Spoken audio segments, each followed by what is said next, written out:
Hi guys, it's Mark from anypond.com, your trusted resource in the UK for ponds and water features. In today's video, I'm going to be showing you some wildlife ponds. This particular pond is literally a hole in the ground. If you're lucky enough to have a farm with clay on it, you can dig a hole and literally it will stay up full of water. We've got loads of life in here. We've got a number of different plants. It is actually low. As some of the regular viewers to the channel will have seen this with another foot of water on top of here. But I thought I'd just show you today because it's about the wildlife ponds here in the Pond College Gardens. When we talk about wildlife, I'm going to be looking at the Stillwater wildlife ponds here at Pond College. So this is a Stillwater wildlife pond and I'm going to try and keep the dog out. Lou, stay out. The reason why I'm keeping the dog out is because what the dog does is she goes in there and then makes the pond turbid. So when you've got a natural reservoir or a gravel pit or something like that, people send the dogs in to play with the ball, but that's not really good from a wildlife point of view. The reason why it's not good from a wildlife point of view is because they put detritus and sediment into the actual water column, which deoxygenates the water. So when you've got a muddy pond, there's a lot less oxygen in there than when it's clear and the plants can actually grow. When we come back from a walk, then the dog loves to come back and loves to get in here to cool off, but we try and keep her out. So what we've got in here from a wildlife point of view is we've got virtually everything that you can think of. This is an insect pond. Yes, everybody says, Mark, you're going to have a massive problem with mosquitoes. We don't have a problem with mosquitoes in this particular pond because virtually everything in here eats the mosquito larvae. We've got damselflies, we've got dragonflies, we've got water boatmen, we've got lots and lots of predators that will eat the mosquitoes. You can see here we've got a broad-bodied chaser, which is a blue male, and he's hunting around, chasing everything. And every time I move or Luna moves, then it will take off. But you can see it, hopefully you can catch it on the camera there. And he's essentially commanding this space. So any females that come into this area, they will basically go off and circle, then she'll come back and over deposit on this particular pond. We've got loads of toad tadpoles, we've got lots of frog tadpoles, we've got a number of newts, we've got great diving beetles, we've got silver diving beetles, we've got minor, smaller diving beetles. I'm not sure if I said about the toad tadpoles, but the toad tadpoles are huge this year in here. We've got a lot of water snails. We've got a number of different types of water snails in here. I'm actually trialing this plant here is called water plantain, and that's a lisma. And I'm actually trialing it this year as a filtration plant. There's actually a couple of them in there. There's one at the back there, which is lanceolata, and then another one there. And this particular plant here is actually a floating island that's not floating anymore. When we dug out this pond, so originally it was only small, it was only about this big, and it's about 12 foot deep.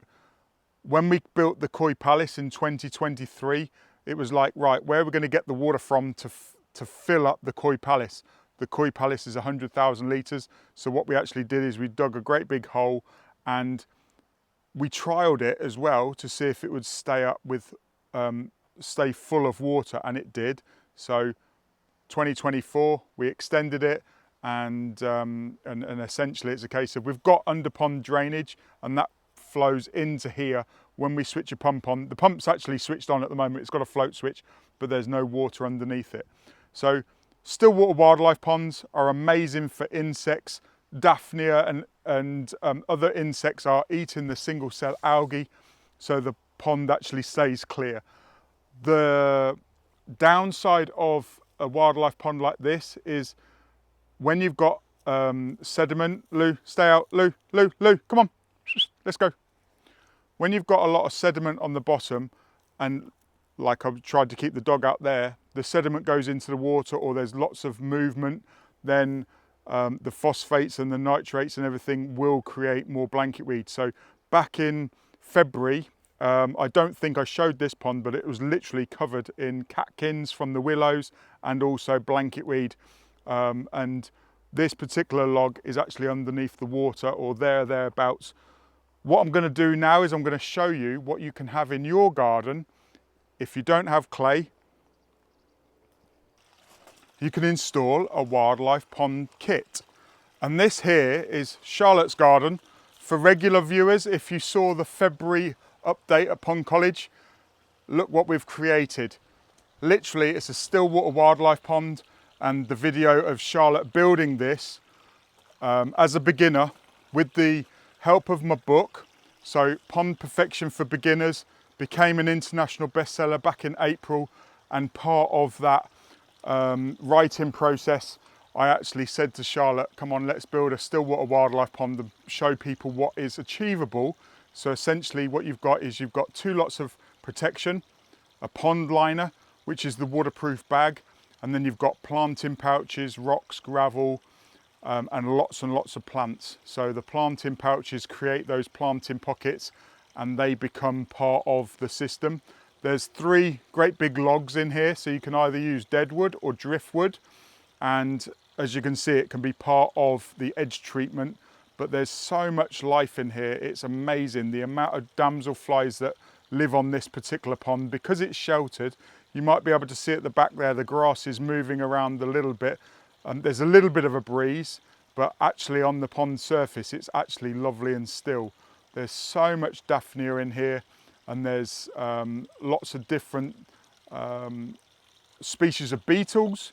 Again, no mosquitoes, lots of frog tadpoles, no toad tadpoles because it's not really deep enough, this particular one. It's only 45 centimetres deep if I remember. 3 shelves, 3 15 centimetre shelves, and as you can see, it's full of plants. So the reason why we put so many plants in there was to stop the green water.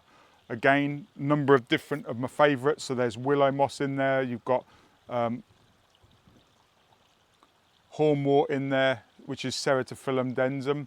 You've also got some Menianthes, which is bog bean. You've also got brook lime. The brook lime didn't do really well in here. We put in a lot of brook lime and it actually went yellow, so it didn't actually like it. And it's interesting to see what likes what area. Also, you can see Charlotte had a water lily in the middle, so we planted that water lily up, and I'm sure that you agree, for the wildlife lovers out there, it's a lovely still water wildlife pond, and Charlotte's done an amazing job of planting this up. She designed it for the frogs, but there's a whole bunch of different wildlife that love this particular pond. It's about double, maybe even triple the size of her pond before.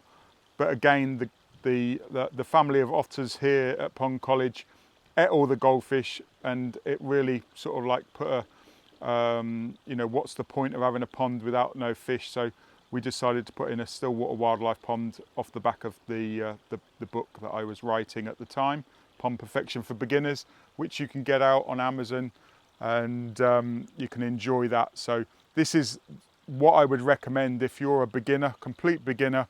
Put in a still water wildlife pond, enjoy it, and then what you can do is you can upgrade and add filtration, add pumps, and sort of like enjoy the hobby a little bit more. What I'm going to do now is I'm going to take you to the aquariums over here in Pond College. So at Pond College we're here about education and inspiration, and what I've got here is I've got a still water wildlife pond with a window, so you can actually see under the water and see all of that sort of like photosynthesis going on. So the plants are actually producing the oxygen. You'll have to excuse the reflection with the camera, but as you can see here, look at that.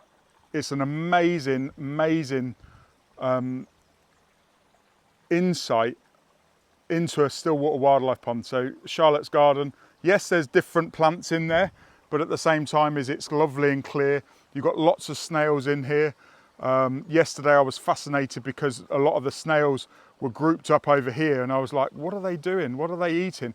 And they were actually eating a dragonfly nymph that had his head ripped off. It's not really nice. It's a war zone in a wildlife pond, and the actual sort of like the carcass, that's what they were eating. Just like having a zebra with lions and tigers, the snails are like the vultures. They will come and clean and eat. You know, a lot of people think that they're actually vegetarian. They're not. They will actually eat protein in a number of different ways. But the plants, it's all part of the system. If you see any bubbles coming up, that's oxygen being produced by the plants. I actually saw an exuvia. It's been knocked off.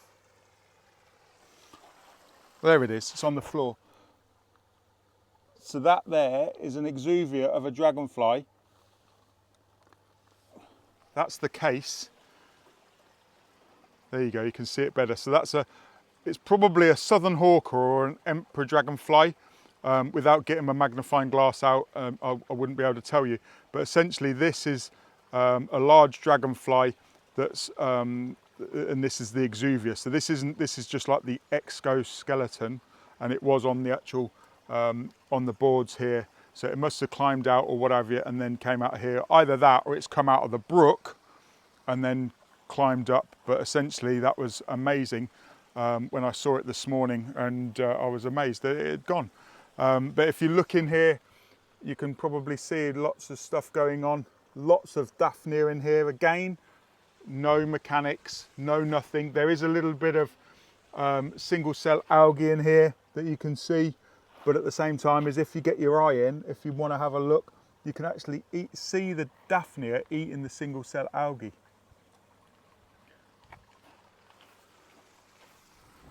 So there we go. My name's Mark, the Pond Advisor, and I'm here to support you. Dream, plan and enjoy ponds and water features. I'm going to get mesmerised by having a look in here. If I see anything more interesting, I'm sure I will, but it'll probably be on another video. But if I see something like a water scorpion or something like that, I will show you. But until next time, see you in another video.